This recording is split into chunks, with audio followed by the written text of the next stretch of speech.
Hi, it's time for another verb of the day. Today's verb is wake. Let's take a look at some of the definitions or ways that we use this verb. The first way you are most likely going to hear the verb wake used is to mean to stop sleeping or to cause someone else to stop sleeping. A second way you might hear wake used is to mean to cause something to come to life.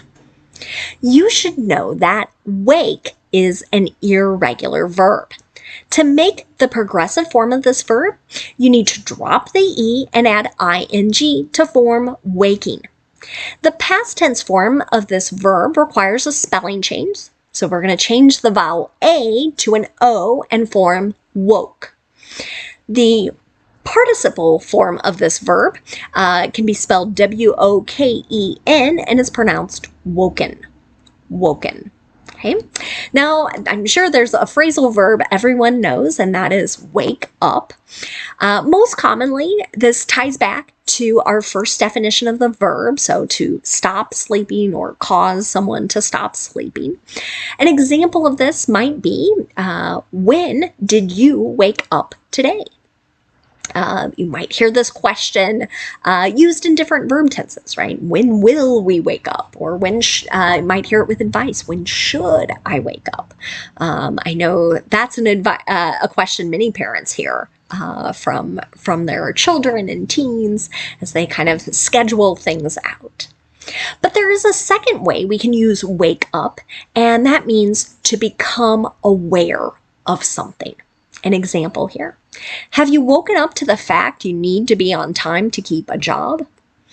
I overheard a question very similar to this.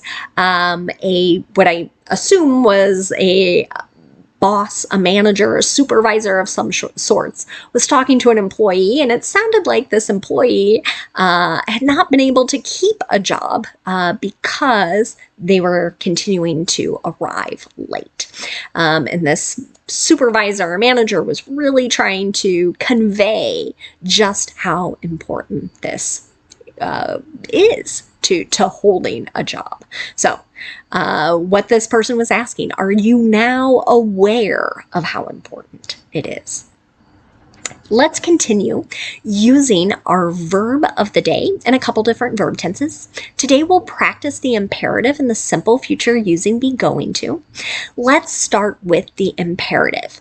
You might know this as a command. So with these sentences, we do not have a stated subject.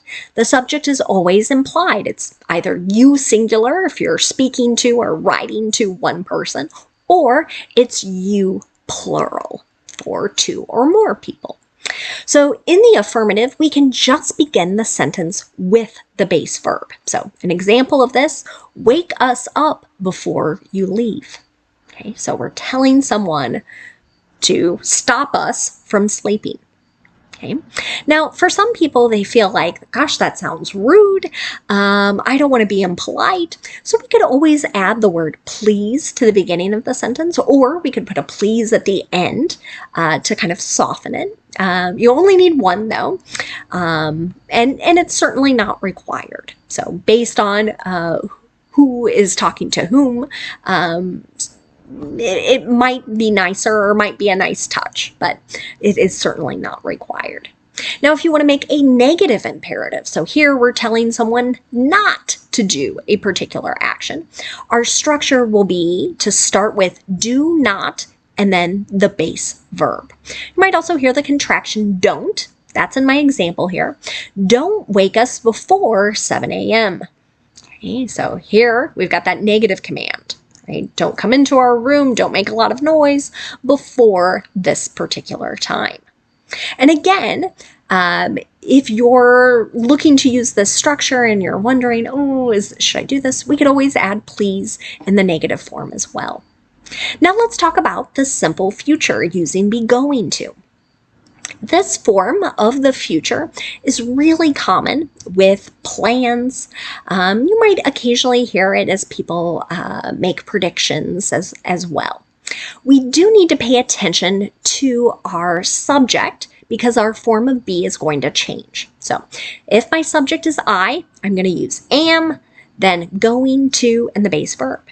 If my subject is you, we, or they, I'm going to use are going to, and then the base verb. Finally, if my subject is he, she, or it, I'm going to use is, then going to, and the base verb. Okay, so let's take a look at an affirmative example. He's going to wake up one day and realize he has treated you horribly. Okay, I heard a sentence like this in a movie. There was one character whose boyfriend had treated her very badly, right? And a supportive friend said something very similar to this, right? So this wake up would be the second, meaning the become aware. So this is not the boyfriend was asleep. Now, if I want to make a negative simple future sentence, again, I'm going to pay attention to my subject, use the form of be that matches, then use not, then going to, and the base verb. You can see that in the example here. Flight attendants aren't going to wake you up if you are napping during a flight. Okay. Think a true statement. They have way too much else to worry about and to do than to rouse certain people and cause them to be alert. Finally, let's look at making a yes or no question in the simple future. To do this, we start with our form of be, whichever form matches the subject. Subject comes next. Then we go back to our going to and the base verb pattern here. You can see that in the example. Are you going to wake up before noon tomorrow? This might be a sentence that some parents use with their teens or college students, just hypothetically. Okay. Finally, let's take a moment to talk about some words that are related to our verb wake. And the first word we're going to look at is just the noun form of this word. Okay, so same spelling, same pronunciation.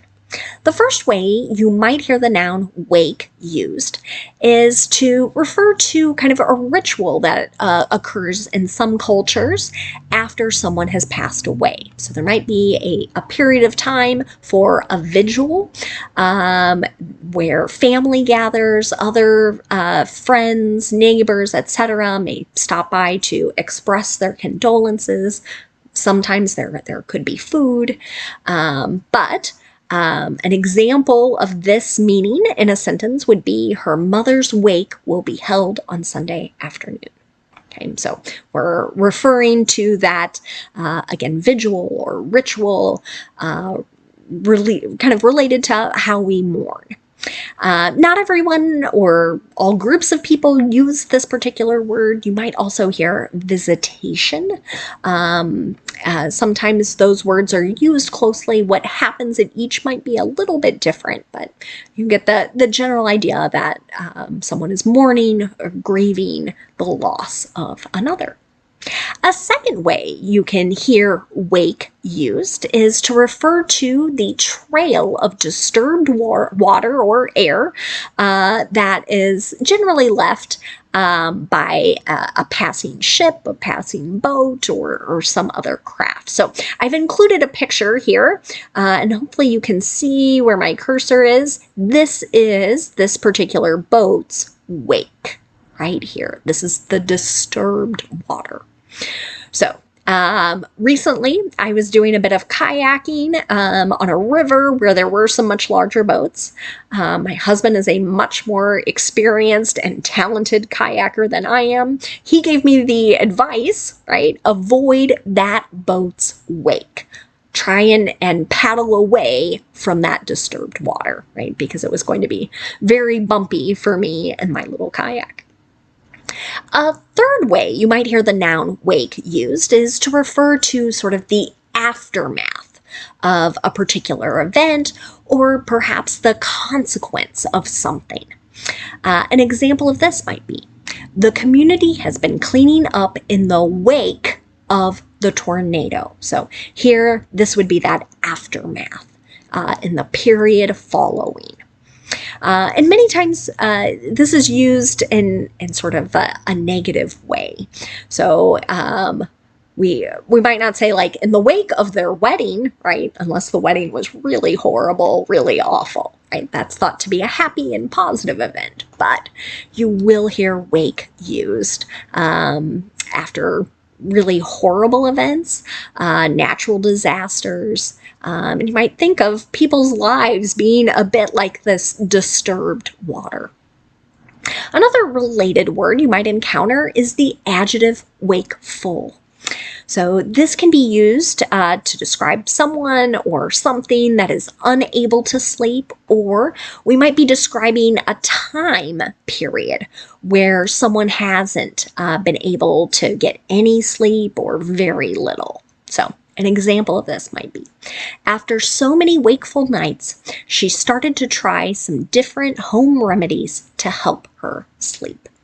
So here, wakeful is describing the time period nights, and it's implying somebody hasn't been able to sleep much during the nighttime. The last word I'll leave you with today is the adjective form of our past tense verb here. It's woke.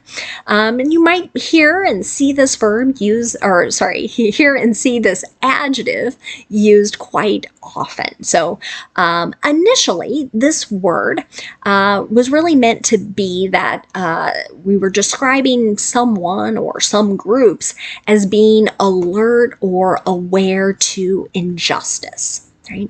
And even more specifically, alert and aware of racism, of racist policies. Okay? So this particular meaning dates back, at least 70 years or 60, 70 years. There can be lots of examples, but this particular word has started to kind of shift in meaning.